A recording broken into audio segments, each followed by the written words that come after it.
有一天，爷爷问小明一个问题：你知道什么东西有4条腿但不会动？小明说：我知道，是不是桌子？爷爷说：不是，是你的狗，它死了。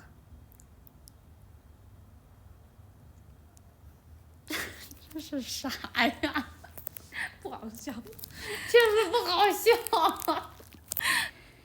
Today, let's look at a few more characters and find out the stories behind them. First of all, we have this verb ask, 问. The first part suggests the sound 门. It actually means a door. So there's a mouth behind the door asking, what's next? Okay, 问题 together makes a question, but 题 alone, it means a quiz or a test. In China, students have a lot of quizzes, a lot of homework to do. Certainly, they have a lot of pages. So the right side part is a character of page, and the left side part is a character of yes, a positive. If you're writing yes, yes, yes, yes, yes on every page, possible you're doing a quiz. Third one, 腿, legs.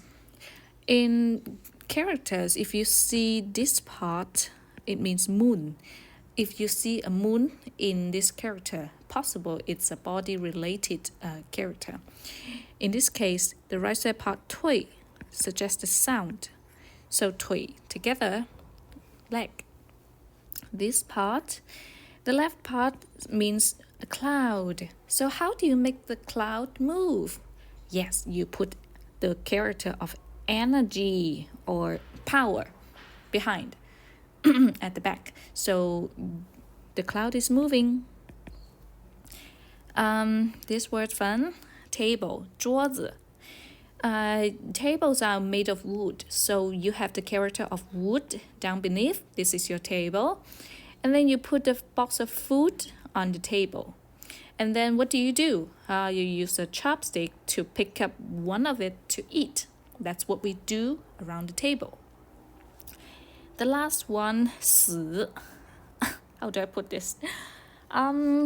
First of all, somebody has a stick. Somebody has a dagger.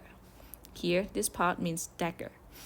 And then, oh no, boom. The next minute, you are a dying sun here.